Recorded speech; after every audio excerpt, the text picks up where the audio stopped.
اقرأ وربك الأكرم الذي علم بالقلم علم الإنسان ما لم يعلم. جالی پٹن پنچایت انتخابات کا بخار زوروں پر، امیدوار میدان میں اتر آئے.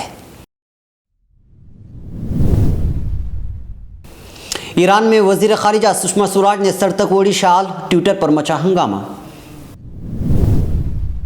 16 برسوں سے جیل میں قید مسلم نوجوان اور پی ایچ ڈی کا طالب علم دہشت گردی کے الزام سے بری. استنبول میں میٹرو بس کو دھماکوں کے بعد آگ لگ گئی، کسی جانی نقصان کی اطلاع نہیں. سعودی عدلیہ کو بلاگنگ کے ذریعے مربوط بنایا جائے گا، عدالتی شعبے کی راہ میں حائل رکاوٹوں کو دور کی جا رہی ہیں، وزیر انصاف. عرب پارلیمنٹ حزب اللہ دہشت گرد تنظیم میں شمار، مزید اہم معاملوں پر بھی لیا گیا فیصلہ.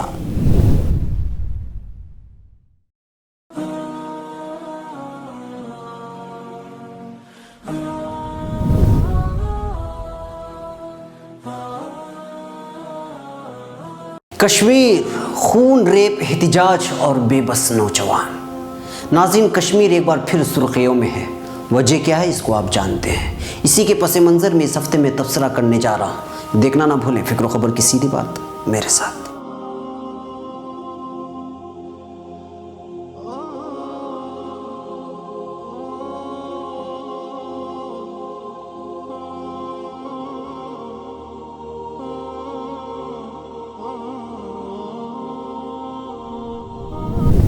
ناظرین، اب خبریں تفصیل سے. پہلی خبر بھٹکل سے. تعلقہ پنچایت سے پٹن پنچایت میں بدلی جانے والی جالی پٹن پنچایت کے انتخابات کا بخار زور پکڑتا جا رہا ہے. انتخابات کے لیے 24 اپریل کی تاریخ مقرر کی گئی ہے. جالی پنچایت حلقے میں جملہ 20 سیٹوں میں 10 سیٹوں کے لیے 10 امیدواروں کو بالاتفاق منتخب کر لیے جانے کی بات کی تصدیق بھی ہو گئی ہے، جبکہ بقیہ 10 سیٹوں کے لیے مقابلہ آرائی ہوگی، جس کے لیے انتخابی میدان میں کانگریس، بی جے پی اور دیگر آزاد پارٹیوں کی جملہ 25 امیدوار نامزدگی پرچہ داخل کر چکے ہیں. اس بار امیدواروں کی فہرست دیکھی جائے تو جنتا دل اس کا ایک بھی امیدوار اس میدان میں نظر نہیں آیا ہے، جو حیرانی کی بات ہے. نامزدگی کی تاریخ کا آج آخری دن تھا، اس وجہ سے اب امیدوار اپنی جیت کے لیے پوری طرح عوام سے ووٹ طلب کرتے نظر آ رہے ہیں. اب 24 اپریل کے بعد آنے والے نتائج کے بعد دیکھا جائے گا کہ جالی پٹن پنچایت پر کس کا راج ہوگا، کانگریس، بی جے پی یا پھر آزاد امیدواروں کا. اب خبر نئی دہلی سے. ہندوستان کی وزیر خارجہ سشما سوراج کے ایران دورے کے دوران صدر حسن روحانی کے ساتھ ملاقات میں پہنی گئی پوشاک پر سوشل میڈیا میں سوال اٹھ رہے ہیں. وزارت خارجہ کے ترجمان وکاس سوروپ نے سشما سوراج اور ایرانی صدر کی ملاقات کی کچھ تصاویر ٹویٹ کی تھیں، جس میں سشما سوراج ساڑی کے اوپر ایک شال اوڑھے ہوئے دکھائی دے رہی.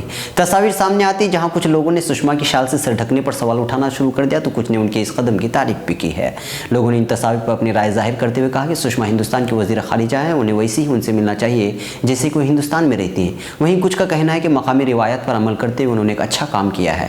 غور طلب ہے کہ سشما سوراج کے سفر کے دوران ہندوستان اور ایران نے چابہار بندرگاہ منصوبے کو جلد آگے بڑھانے پر اتفاق کیا ہے. اب خبر ممبئی سے.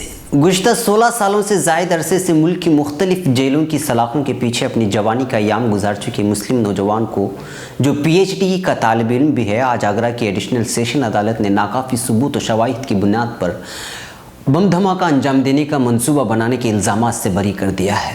یہ اطلاع آج یہاں ممبئی میں ملزم کو قانونی امداد فراہم کرنے والی تنظیم جمعیت علماء مہاراشٹر ارشد مدنی قانونی امداد کمیٹی کے سربراہ گلزار اعظمی نے دی ہے.